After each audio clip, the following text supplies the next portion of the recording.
Just like that, baby. Just like that. I love every one of these picks. I'm going to be straight up right off the bat, tell you guys what I think.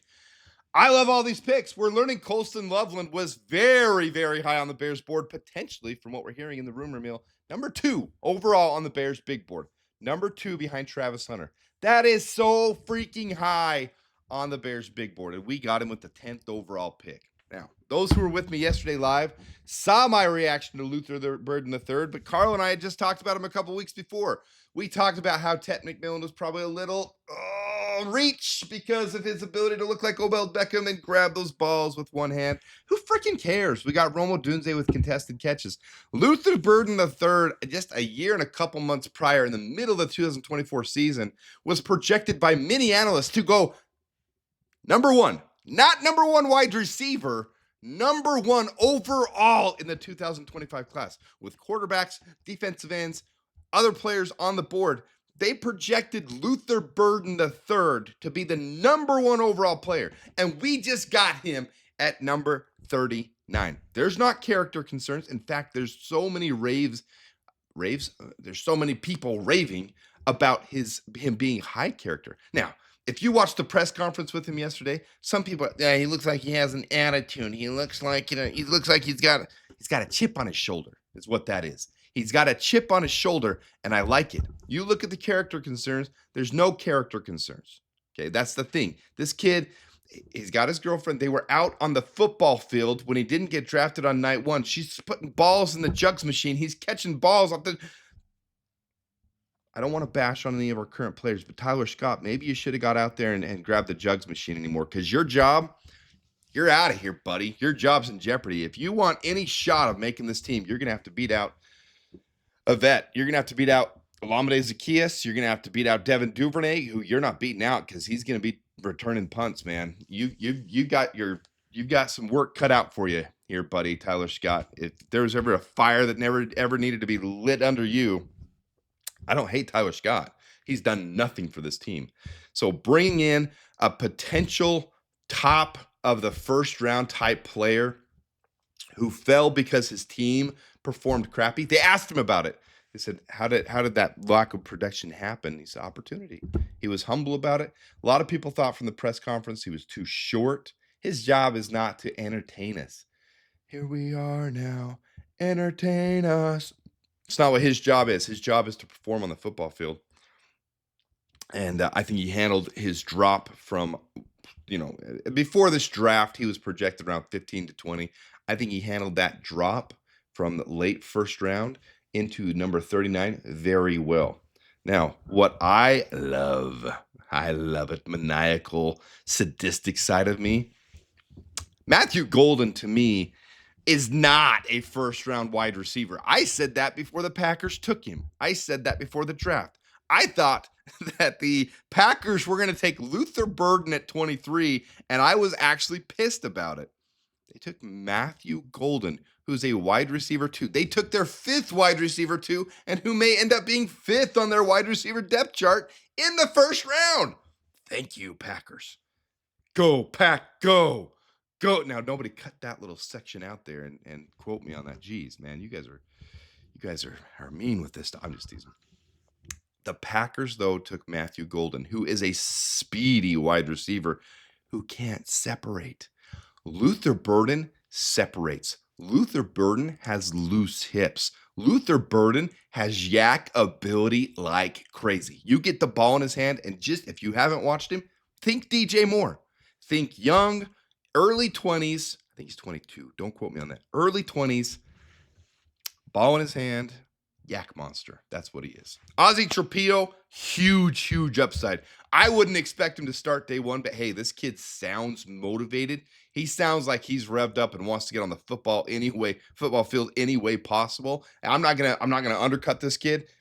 I'm not gonna say he couldn't start day 1. I just think it's a really smart move to take someone like this, big guy who still has room to fill out and develop. 6'8", 300. The rumors are split. Sometimes they exaggerate weight, between 305 and 320 plus pounds. I don't care where he weighs in there, but 6'8", he's a massive human being. They're not bringing him in to play guard or anything like, or center's not even an option, but they're not bringing him in to play guard. So it's just a matter of where they fill him in on this roster and how he competes in camp. I truly believe they were honest. There is a true competition now in camp. I don't think Darnell Wright is moving. I don't think Braxton Jones has lost his job. But Karan Amagaji, Ozzie Trapillo, Braxton Jones, you're going to be competing. And I think Braxton has the job, but these guys are going to come nipping at your heels, and there's an opportunity. I do still think we're drafting a guard some point in the rest of this draft or taking one in undrafted free agents. That's an easy cop-out. Jackson Slater's sitting right there, though. We brought him in for a top 30 visit. I can see that being the pick today. All right, last but not least, Shamar Turner. Just because you didn't see him on your draft, on your mock simulator, on your draft board, he was all the way up in early second round range on many or first round earlier in the year, but he had a what's the right stress fracture. Man, you just can't think of things when the brain rot happens a little bit. We've been going at this thing for 3 days.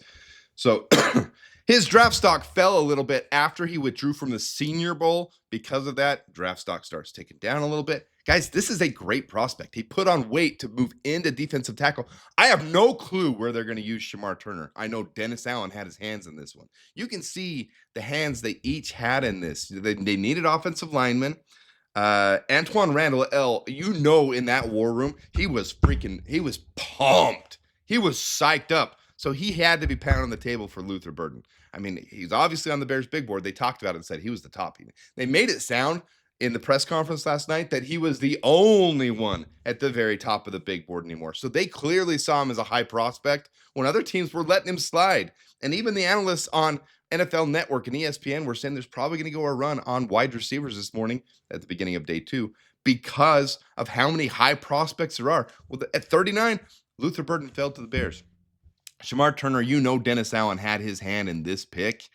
It screams Dennis Allen pick, and I don't know where they're going to use him yet. They can line him up at tackle. They can line him up on the edge. I have no clue what they're going to do with him yet, but I'm excited to see what Dennis Allen does with this defensive line, and he's got some weapons now. I don't know if we'll add more. Jack Sawyer's there. There's a couple others. We'll get to that. Anyways, there's a lot of good defensive men still in this class that didn't make it into the third round. And we thought with this class that could happen. So let's look at what's left. So at the combine visits, these are the guys still left on the board. Jalen McLeod, probably not going with our first pick here, 109. Sebastian Castro, good option there at 109. Might be a reach, 148. But we don't know where the big boards fall anymore. We don't know where teams have these guys. There's been some guys that have been 7th round prospects that have gone in the 3rd round so far. So who knows? Cam Scattleboo. Guys, oh, please. If there's ever, I'm telling you, Scattleboo will be a phenomenal Chicago Bear if somehow we can land him. He is such, I really like Cam Scattleboo. I would really, football, Bears, somehow, if Cam Scattleboo can find his way to the Chicago Bears roster, I will buy there will be so many Scattleboo jerseys. Cam Scattleboo would be so much fun on the Bears. And I'm telling you, just because you don't see the vision, it does not about the 4.65 speed. David Montgomery, Josh Jacobs have 4.6. Their splits, their 10-yard, 20-yard, 40-yard splits are identical to Cam Scattleboo.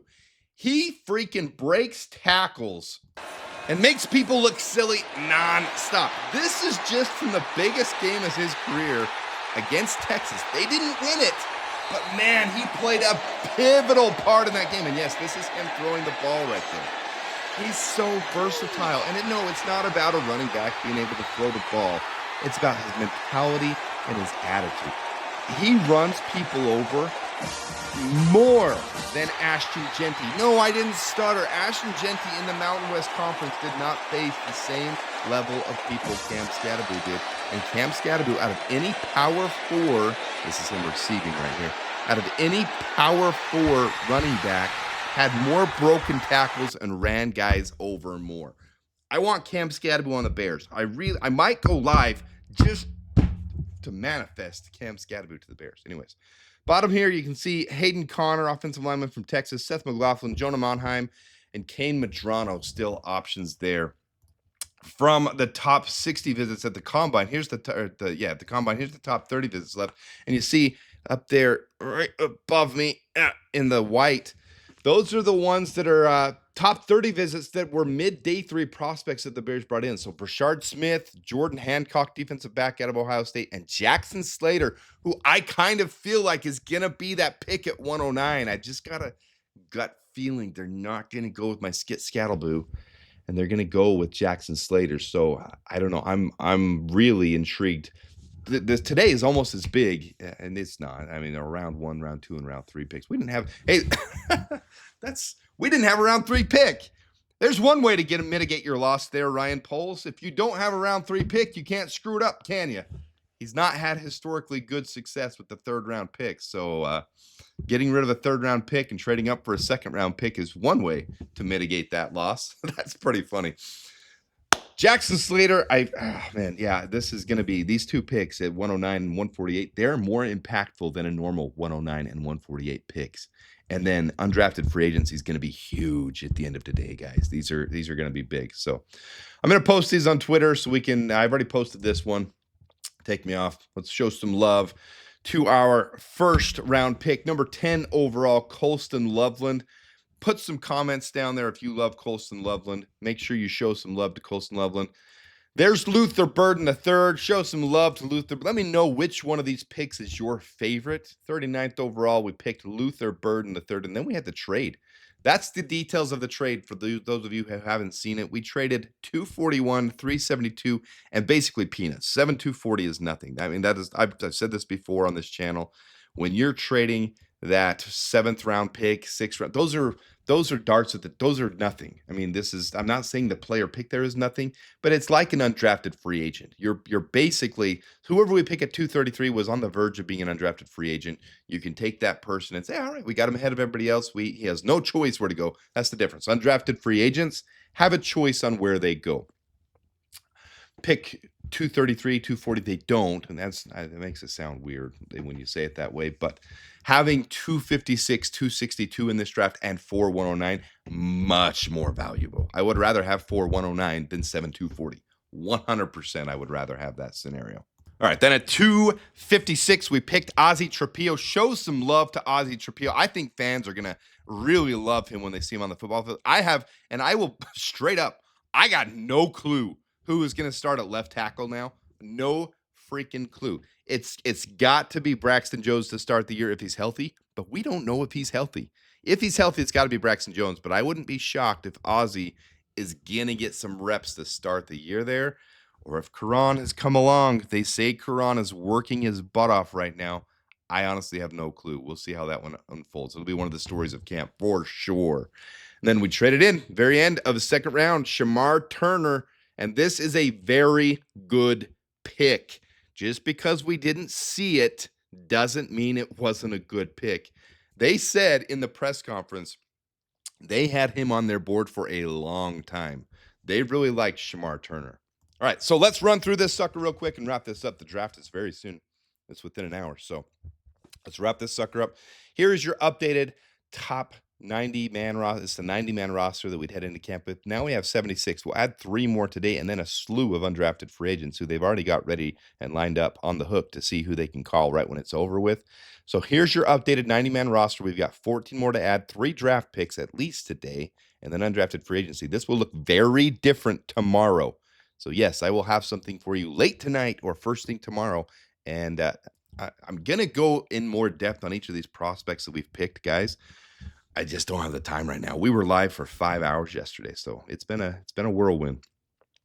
Here's your team needs, and you can see we still have some needs. Running back 1/2, linebacker, left guard, safety, defensive end, cornerback. And you can see I've moved Luther Burden III up to that top line, and Olamide Zaccheaus moved down to wide receiver 4 now. That was a big move by the Bears. They created a wave there. This team has improved from last year for sure. No doubt about that. Here is your backfield, quarterbacks and running backs. No change there. Recently, Case Keenum came in. So we've had some changes, but no change since the draft began. And And then you've got your offensive line. You can see Ozzie Trapillo fills in real nicely over there behind Darnell Wright right now. The only reason I put him there is because that's where he played in college, and we needed a backup right tackle. But as they've said, best 5, best 6, best, you don't know where he's going to end up, but he is a good addition to this team. We like Ozzie Trapillo on the stand, and maybe they like Bill Murray more than we realize. Maybe Bill Murray is that backup guard to Joe Thuney. My gut says no. My gut says they're taking another guy. Bill Murray could fill in for Ryan Bates too. Got no idea what's going on with Ryan Bates. The reports are he didn't even show up to optional camp yet. So I don't know. I would assume this is filled out. Last year we came into 90-man camp with 10 wide receivers, 6 tight ends. Right now we have 10 wide receivers, 6 tight ends. So, and I feel like this is a filled out room. I feel like this is it. Out of respect for Olamide Zaccheaus and the fact that on the other graphic, I put Luther Burden in front. I've put Luther Burden behind him because he's a rookie. But I'm telling you, it's Luther Burden III is our starting slot receiver. So don't take everything off the graphic. And in fact, Colston Loveland will probably get more passes than Cole Kmet because of the nature of him being a hybrid, more Y type of wide receiver, tight end. So I would say Colston Loveland gets more receptions. Luther Burden's going to start over Olamide Zaccheaus. There's no offense to either of them. I'm just lining it up here on the graphic according to them being rookies and having to earn their way in. Take nothing of that, but this is a pretty filled out room at this point. Look at the defensive line. Shemar Turner, I'm lining up at defensive tackle, but I think really they've got plans for him to line up in different positions on the field. And we talk about being competitive, and there's going to be some battles in camp for roster spots. Daniel Hardy, Dominic Robinson, Zach Pickens, Jonathan Ford, Chris Williams. None of these guys are locks to make the team. In fact, the only ones that I think are locks are those top 7 up top there. Montez Sweat, Grady Jarrett, Jervon Dexter, Dio Odangbo, Austin Booker, Andrew Billings, Shemar Turner. Those are the only 7 I see as locks right now. And they'll take 9/10 into the 53-man roster. So, and if we draft one more today, there's going to be some battles in camp. And we've got some competitive battles. I like to see it. I love to see this being the nature of this team is taking players that make it iron sharpening iron, as you hear about. So this is going to be fun.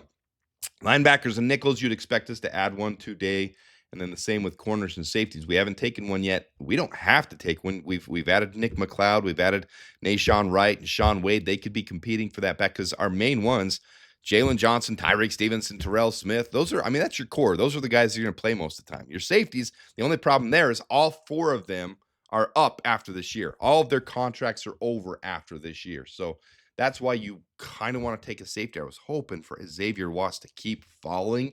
Man, the fact that he fell as far as he did, I was really hoping he'd fall to 109. But here we are. So, guys, I tried to make that as short as humanly possible. I did. I'm sorry. Hopefully, it's a good update for you as we head into round 3 today. It's going to be an exciting day. In fact, I might make a thumbnail real quick and just go live for the beginning. I don't know. Let's do it. Who knows? Let's do it. All right. We'll have some fun. This is going to be a big day. I'm definitely going to get into each of the players, make a video on each one of them after this, give some hype. It's going to be a big week coming up. I'm going to be drained, but I'm going to love every bit of it. I love this, guys. I love being a part of this. I love you guys. This is a lot of fun. Until next time, until really soon, Dub Bears and Bear Down. Bear Down, sports making Chicago proud.